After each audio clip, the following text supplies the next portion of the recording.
One of the inspirations for starting Elligo came from really close to home. For years and years and years, I went to a small town barber in the city of Dripping Springs, which is just west of Austin. And I liked going to this small barber shop and going to see Anthony every few weeks. And he knew everybody in the community and had all the good stories to tell. One time, Anthony told me that he had developed pancreatic cancer and told me that he was going to be getting treatment at Ascension Hospital here.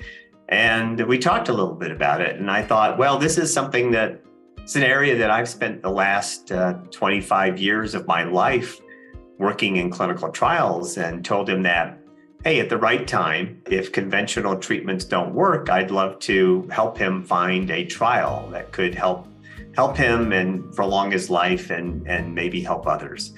He went through his whole treatment regimen, worked throughout that time.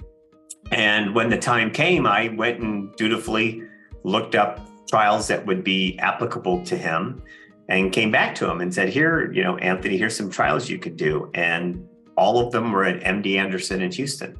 And he looked at them and said, John, that's great, but I just can't do that. He said, I got to keep working as much as I can to pay for my insurance and help support my family.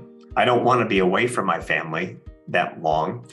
And I just can't do it. If it was here in Austin, I'd be happy to do it. I'd be really interested in doing it, but it's just too far. And I remember thinking to myself, gosh, we're the 11th largest city in the United States.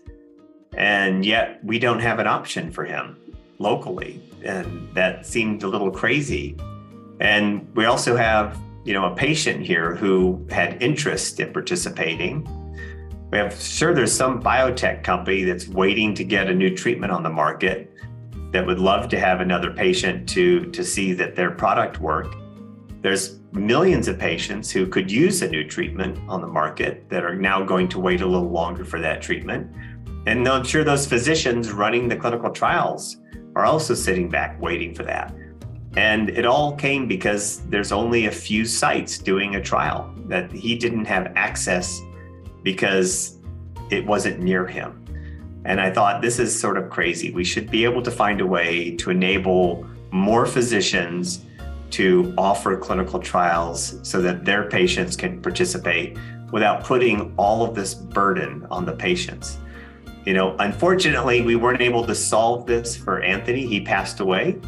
But I think we've made great strides in building out research infrastructure for patients and physicians everywhere so that more people like Anthony can participate in clinical trials for themselves and for others.